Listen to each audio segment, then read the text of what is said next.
Assalamualaikum warahmatullahi wabarakatuh. Apa kabar anak soleh dan solehannya Ibu Guru? Alhamdulillah, luar biasa, tetap semangat, semakin cerdas. Yes, yes, yes, Allahu Akbar. Oke, Alhamdulillah, hari ini kita masih diberikan kesempatan dan diberikan kesehatan untuk memulai pembelajaran hari ini. Oke. Sebelum kita belajar hari ini, terlebih dahulu kita membaca doa sebelum belajar. Abata a'udzu billahi minasyaitonir rajim. Bismillahirrahmanirrahim. Rabbi zidni ilma warzuqni fahma. Rabbi shrahli sadri wa yassirli amri. Wahlul uqdatam min lisani yafqahu qawli. Amin. Oke, baiklah untuk anak soleh dan soleha di rumah. Hari ini kita mempelajari yaitu tema 7. Tema 7 kebersamaan, subtema 3 kebersamaan di tempat bermain. Oke, insyaallah pembelajaran kita yang terakhir ya nak di subtema 3. Insyaallah sebentar malam kita akan PH ya, penilaian harian. Oke. Hari ini kita akan mempelajari khususnya muatan matematika dan bahasa Indonesia. Oke. Pecahan sebagai bagian dari kesatuan. Perhatikan contoh berikut.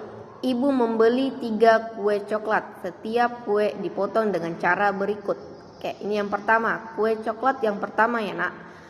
Kue coklat yang pertama dipotong menjadi 2 bagian sama besar.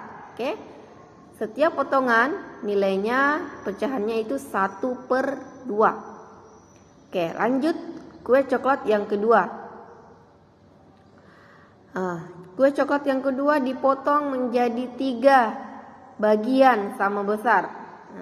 Jadi setiap potongan kuenya ini 3 sama besar ini masing-masing nilainya itu 1/3.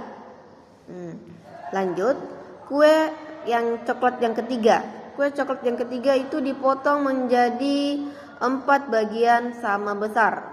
Ingat, setiap potongan kue nilainya 1/4. Ya nak? Oke. Lanjut.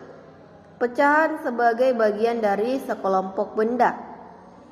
Kita dapat menentukan pecahan sebagai bagian dari kelompok benda. Untuk menentukan bentuk pecahan yang tepat, kita perlu memperhatikan banyak benda dengan saksama, ya, dengan baik-baik diperhatikan ya. Perhatikan langkah-langkah berikut ini. Yang pertama, langkahnya nak, kita harus menentukan penyebutnya. Penyebutnya menghitung berapa jumlah benda seluruhnya. Jadi penyebutnya itu benda keseluruhan. Ada berapa semua benda. Yang kedua, menentukan pembilang dengan banyak bagian benda yang dimaksud. Oke, perhatikan contoh yang pertama. Ada 3 buku. Ya, ada 3 buku. 3 buku ini nak dijadikan penyebut, ya, dijadikan penyebut. Oke. 3 buku ini dijadikan penyebut. Misalkan per 3. Satu diantaranya diletakkan berdiri. Banyak buku yang berdiri dari 3 buku tersebut dapat dinyatakan dengan yang penyebut itu ada di bawah ya. Ini penyebut ya, ini penyebut 3. Terus pembilangnya ada berapa buku yang berdiri? Ada 1. Jadi pecahannya yaitu 1/3. Oke, paham ya anak soleh? Insyaallah. Lanjut. Pecahan sebagai bagian dari sekelompok objek. Perhatikan contoh berikut. Di kelas terdapat 4 siswa. Sebanyak 1 siswa pergi meninggalkan kelas.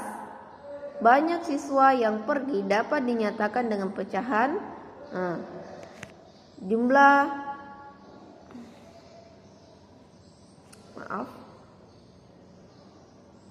Oke. Jadi kita menentukan pecahannya, kita bikin dulu per, ya. Terus ada berapa semua siswa? Ada 4. Yang pergi ada berapa nak? Ada 1. Jadi 1/4. Oke, begitu caranya ya. Lanjut. Pecahan dapat digunakan untuk menyatakan bagian dari sekumpulan objek. Oke, perhatikan gambar burung ini. Nah, untuk menentukan banyak burung yang pergi dapat dinyatakan dengan 1/3. Karena 1 yang pergi burungnya, terus 3 ada 3 burung semuanya. Oke. Itu untuk materi muatan matematika kita. Kita masuk di muatan bahasa Indonesia. Kata sapaan dalam fabel, ya. Ibu jelaskan kembali apa itu kata sapaan. Kata sapaan adalah kata yang digunakan untuk menyapa seseorang saat berbicara langsung. Kata sapaan juga dapat dijumpai dalam fabel, yaitu pada kalimat yang diucapkan oleh para tokoh. Tokoh itu orang ya nak, orang yang berperan dalam sebuah cerita. Ini contoh. Maaf tikus tanah, sebenarnya kami kesini ingin berbicara denganmu, ucap Gary. Kata sapaannya itu adalah tikus tanah. Panggilan untuk seseorang ya. Oke, lanjut. Peristiwa dalam fabel. Dalam sebuah fabel terdapat peristiwa yang dialami tokoh. Peristiwa-peristiwa tersebut membuat cerita semakin menarik. Kamu dapat mengetahui peristiwa yang terjadi dengan membaca seksama dari awal hingga akhir. Jadi untuk menentukan sebuah fabel, peristiwa dalam fabel, nak, kata sapaan dalam fabel, Ananda harus membacanya dengan seksama, harus membacanya dengan baik-baik ya, tidak boleh terburu-buru. Kata sapaan dalam fabel dapat kamu temukan pada kalimat yang diucapkan oleh tokoh. Cara menentukan kata sapaan dalam fabel dengan membaca fabel dengan seksama. Kata sapaan dalam fabel. Kata sapaan digunakan saat berbicara langsung dengan teman atau orang lain. Ya, kata sapaan dapat berupa panggilan nama diri, gelar, nama nyonya, nona. Kata sapaan yang baik akan membuat orang yang kita ajak bicara merasa dihargai.